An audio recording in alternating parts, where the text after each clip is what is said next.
Hey friends, my name is Jake. Welcome to Canadian Cutting Edge. This is the Ruike P662. It's a pretty nice looking knife. It's a very close copy of the P661. The handle is identical. All the hardware is identical, just the blade shape is different between the two. I reviewed the P661 a little over 2 years ago in November of 2019. So I'm calling this a little bit more almost in my series of my review series, where I review some of the knives that I had reviewed before. It's a little different though because the blade shape's different. Also, as I'm recovering from my surgery, I'm not really able to do my full-length, in-depth reviews yet, but I want to post stuff. You know, it's good for my own psyche, my own mental health to be doing stuff. So I'm making some videos and I want to show you this knife. If you want to see more of the details, I will show you a tiny bit of a shot on the insides of it and stuff. But if you want to see more details than you get here, watch the review video of the P661. So this P662, I did notice when I recorded this video, I often called this the P661. No, this is the 2. This has got the drop point blade. So if you want to see that video, go ahead and I'll link it at the very end of this video to make it easy for you to find it, and down in the comments and in the video description so that you can find it very easily. So without any more ado, let's get over to the tabletop and take a good close look at this thing.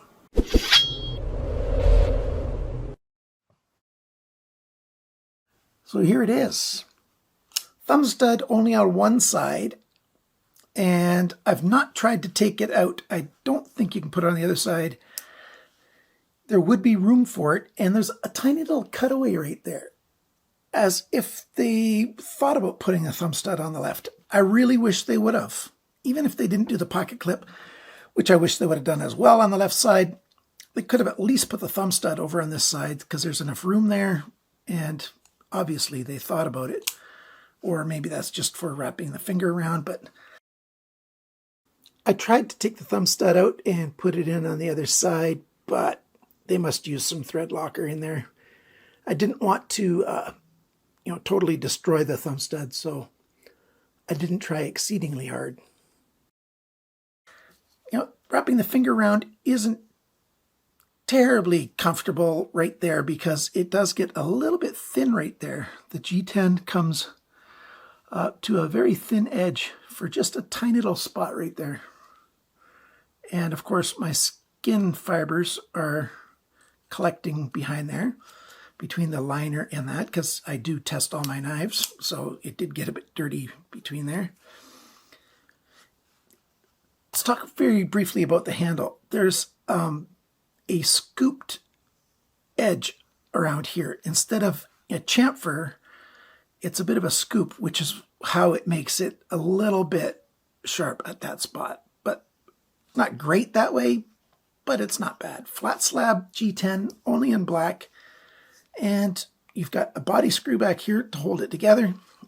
We've got a back spacer with a lanyard pin, a deep carry pocket clip, right side only. Got some button screws there.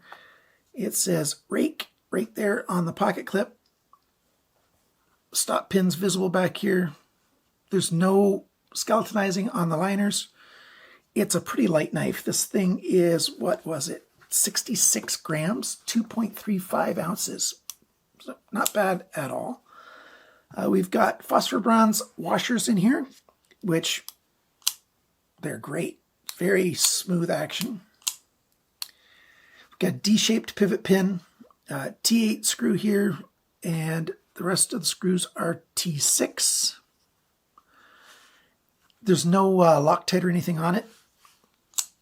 A little bit of, I should talk rest about the lock.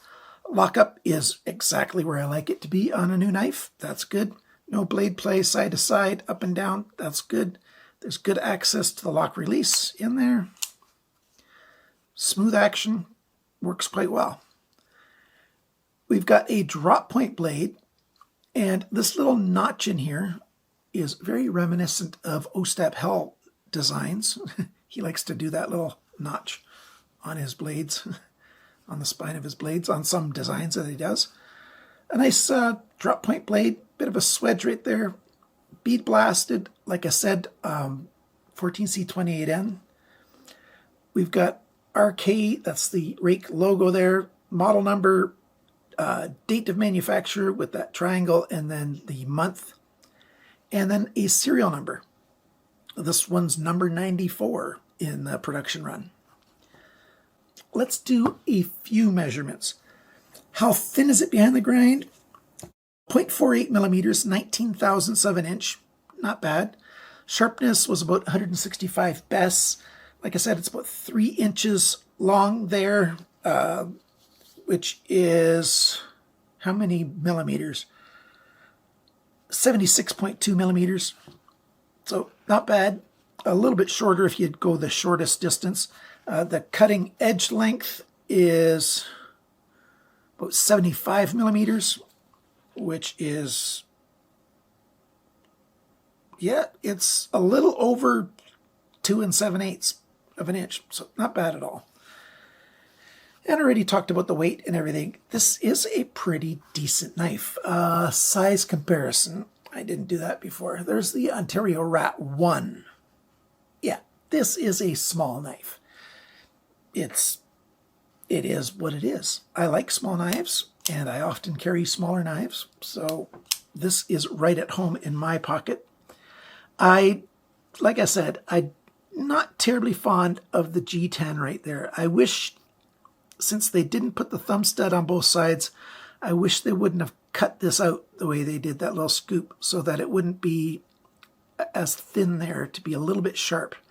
If I do cut for a little while, like pushing hard, I sometimes get some hot spots on my finger right there. It does get irritating a little while. You just have to change position a little bit and end up putting my index finger across the pivot area instead of right there. And if I take the time to put my hand in the way that feels best, then it's not hot at all. It's just if I, grab it and start cutting, I sometimes end up with my finger across that sharp spot. Now that could be sanded down a little bit, but then it would look a little more like this than you want it to look, I guess. So that is a little bit of a con. The pocket clip, very functional. It's a little thin over here on my winter jeans, my thick, heavy jeans. It doesn't want to bottom all the way down all the time. Usually it bottoms all the way to the bottom of the pocket clip, but not always. That's a fairly narrow opening there, but on most of my pants, it just works just fine. The branding, it's not too big on the knife. I really like 14C28N. Not that big of a fan of bead blast finish, but it's okay. Those of you who like lanyards, like I said, you've got the pin back there, so that works really nice. It's a nice knife. The price is not bad at all. And I know ball bearings are the norm everywhere, but this is just fine. It's not drop shutty or anything like that, but I don't care about that.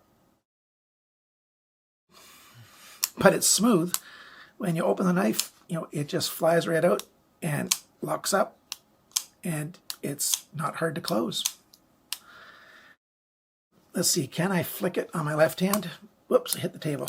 Yeah, no problem. Like on the thumb stud with my middle finger, works just fine. So left hand carry, the pocket clip's wrong, but lefties can still use it without too much problem, as long as you don't hit the tabletop all the time. All right. Here it is taken apart. You can see there's 2 washers on each side, Teflon and a phosphor bronze. On each side, D-shaped pivot pin, and very simple construction. Just works really well. That's my brief sort of review. I no longer have the 662. I sold that. I sell almost all my knives, so That's just the way it goes. I sure wish I could keep every knife. Thanks for watching, liking, sharing, commenting, and subscribing. I appreciate all those things. And remember, friends, cut towards your chum, not your thumb.